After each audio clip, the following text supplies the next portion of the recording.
बहुत शुभ समाचार लाया। विरोचन सेना के बिना यात्रा कर रहा है।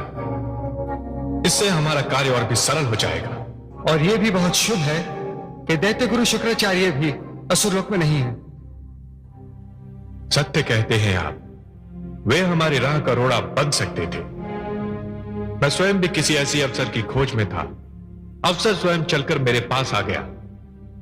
सुनिए गंधर्वराज मलय केतु। आज्ञा देवराज।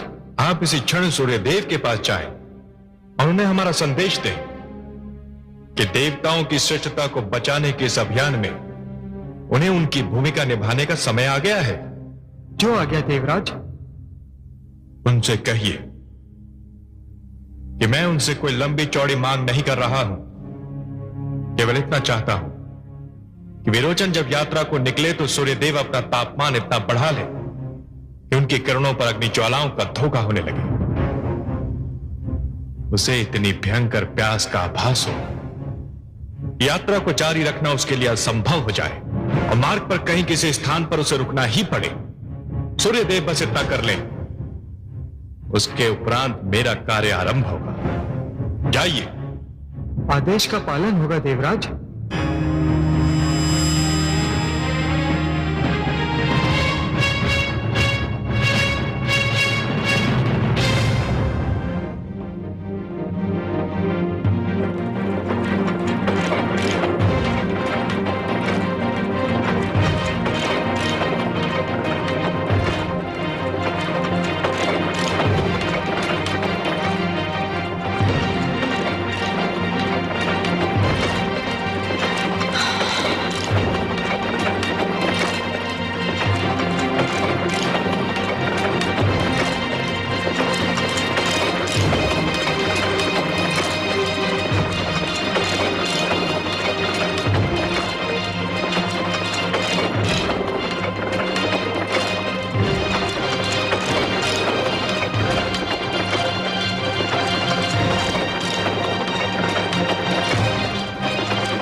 स्वामी, मेरे गले में तो कांटे चुभ रहे हैं। बहुत प्यास लगी है मुझे। गागर में जो जल था वो भी समाप्त हो चुका है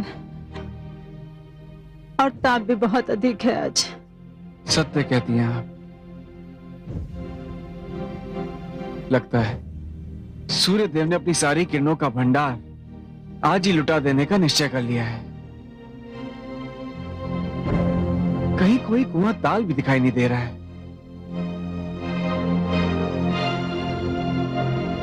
स्वामी, वह देखिए, वहां एक कुटिया दिखाई दे रही है। कहां? वहां। संभव है हमें वहां जल मिल जाए। महारानी, इस दहकते हुए नर्क में ये कुटिया वैकुंठ के एक छोटे से टुकड़े के समान लग रही है। वहां अवश्य में प्यास बुझाने की सामग्री मिल जाएगी। शीघ्र चलिए स्वामी। चलिए चला। हाँ।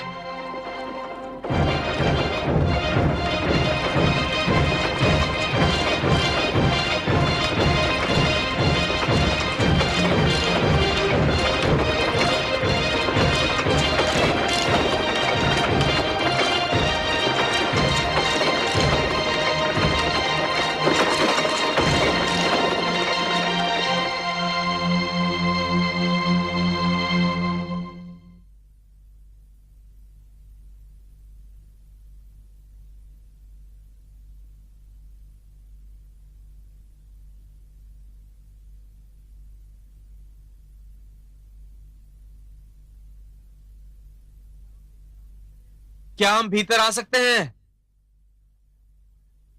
हम प्यास के मारे दो यात्री जल ग्रहण करना चाहते हैं।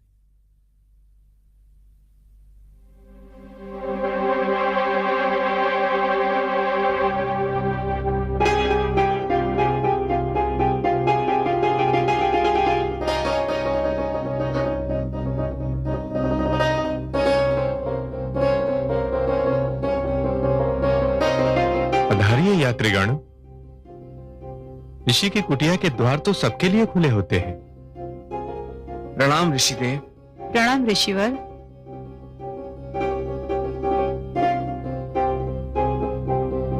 अरे आप तो महाराज विरोचन हैं और आप अवश्य महारानी विशालाक्षी होंगी। आप दोनों का भूरी भूरी स्वागत है। पधारिए। ऋषिदेव, क्या मैं आपका शुभ नाम जान सकता हूं?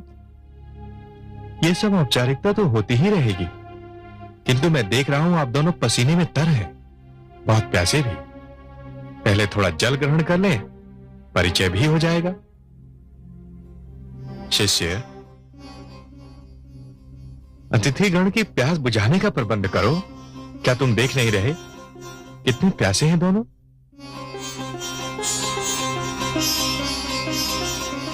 पधारिए महाराज, पधारिए महारानी, आइए।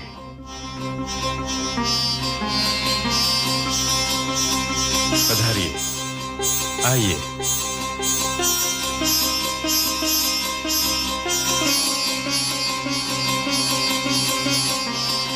कैसी विचित्र विडंबना है। क्या देवी, किस विडंबना की ओर संकेत कर रही हैं आप? कुटिया के बाहर कितना अधिक ताप है, जैसे नर्क के द्वार खुल गए हों। और ये कुटिया कितनी शीतल है, जैसे वैकुंठ का कोई अंश। महारानी, एक ऋषि की कुटिया है। शीतलता यहां न मिले तो फिर संसार में कहीं नहीं मिल सकती। विराजिए महाराज, विराजिए महारानी।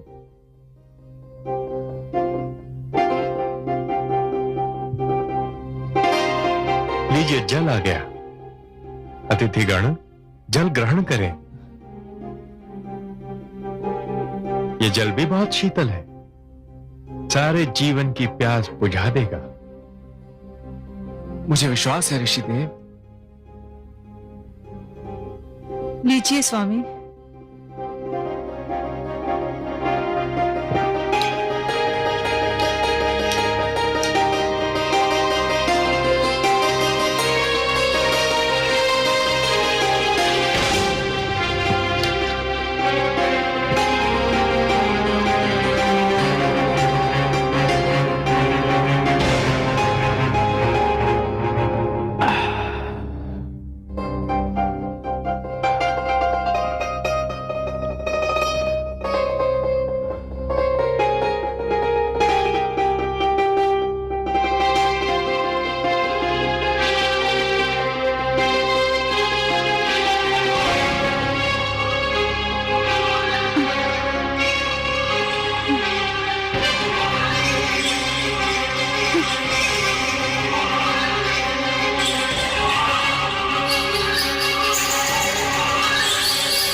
यही वो मुकुट है ना, सूर्य देव का वरदान, जिसके होते मृत्यु विरोचन के पास भी नहीं पटक सकती।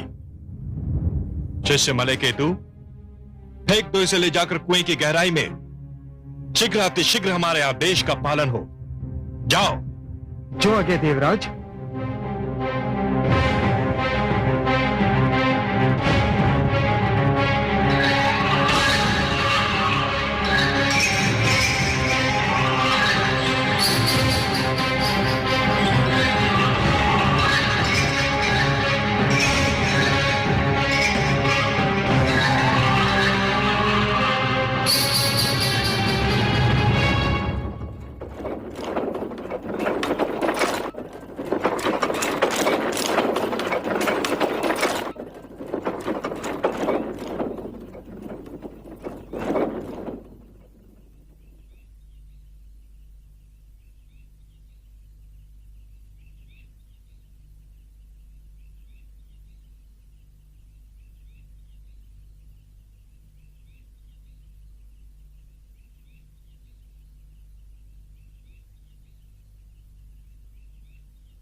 प्रणाम गुरुदेव।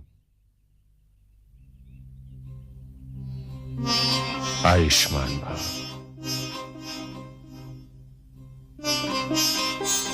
मैं तो समझता था महाराज विरोचन मेरा स्वागत करने आएंगे। वही आते गुरुदेव, परंतु महाराज विरोचन महारानी सहित पुत्र बलि के गुरु दक्षिणा समारोह में सम्मिलित होने के लिए कामरूप देश चले गए हैं। कब? आज ही गुरुदेव। परंतु वे दोनों अकेले ही चले गए गुरुदेव। अकेले ही चले गए? हाँ गुरुदेव, मैंने उन्हें बहुत कहा कि सेना की टुकड़ी उनके साथ भेज देता हूं, परंतु महाराज विरोचन माने ही नहीं। सेना नहीं ले गए? ये तो शुभ नहीं हुआ। शिष्य विरोचन से भारी भूल हुई है। गुरुदेव, मैं कुछ समझा नहीं। परंतु मैं समझ गया। पुत्र आह्लाद, हमें तुरंत उसी ओर चलना होगा जिधर शिष्य विरोचन गया है। परंतु क्यों गुरुदेव? उसके प्राण घोर संकट में है। क्या? तनिक भी विलंब हुआ तो इस विलंब का प्रायश्चित कठिन हो जाएगा। आओ मेरे साथ। चलिए गुरुदेव।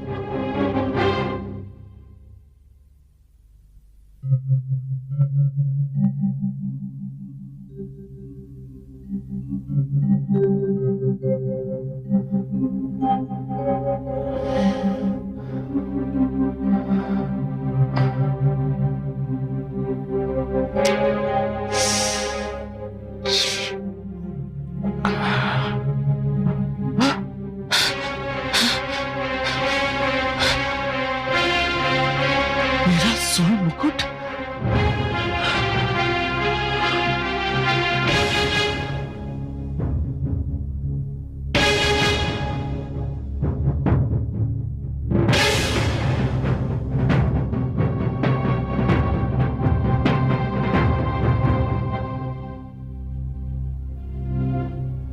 इंद्रदेव, आप? हाँ, मैं। ये सब क्या है? क्या चाहते हैं आप? कुछ अधिक नहीं। मैं केवल ये चाहता हूं कि तुम अपना वो निर्णय लौटा लो जिसके अंतर्गत तुमने अपने राज्य में विष्णु के अतिरिक्त शेष सभी देवताओं का पूजन बंद करवा दिया है। क्यों? भगवान विष्णु की पूजा से आपको क्या आपत्ति है? भगवान विष्णु की पूजा पर हमें कोई आपत्ति नहीं, परंतु अपनी पूजा न होने पर हमें अवश्य आपत्ति है। ये वर्षों से चली आ रही परंपराओं के प्रतिकूल है। परंतु मेरे विचार में ये सर्वथा नियमों के अनुकूल है। केवल भगवान विष्णु ही हमारे आदर्श हैं। हमें केवल ईश्वर की ही पूजा करनी चाहिए। कोई व्यक्ति हमारा आदर्श नहीं हो सकता। मूढ़मती, हम व्यक्ति नहीं हैं, हम देवता हैं। देवता।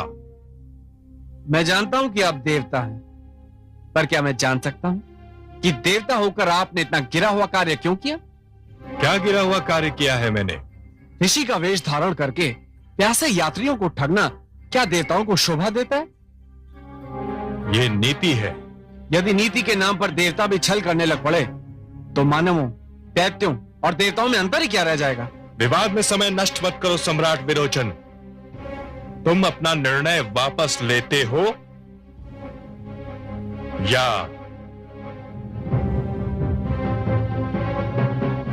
ये मत समझिएगा देवराज इंद्र कि सूर्य देव का मुकुट छिन जाने से मैं निशस्त्र हो गया। मुझे शस्त्र विद्या भी आती है, परंतु इस समय मैं अपने पुत्र के गुरु दक्षिणा समारोह में सम्मिलित होने के लिए जा रहा हूं।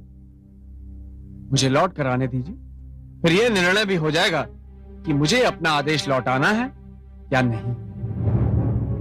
ये क्यों नहीं कहते कि मुकुट छिन जाने से भयभीत हो? यदि वीर हो तो उठाओ शस्त्र,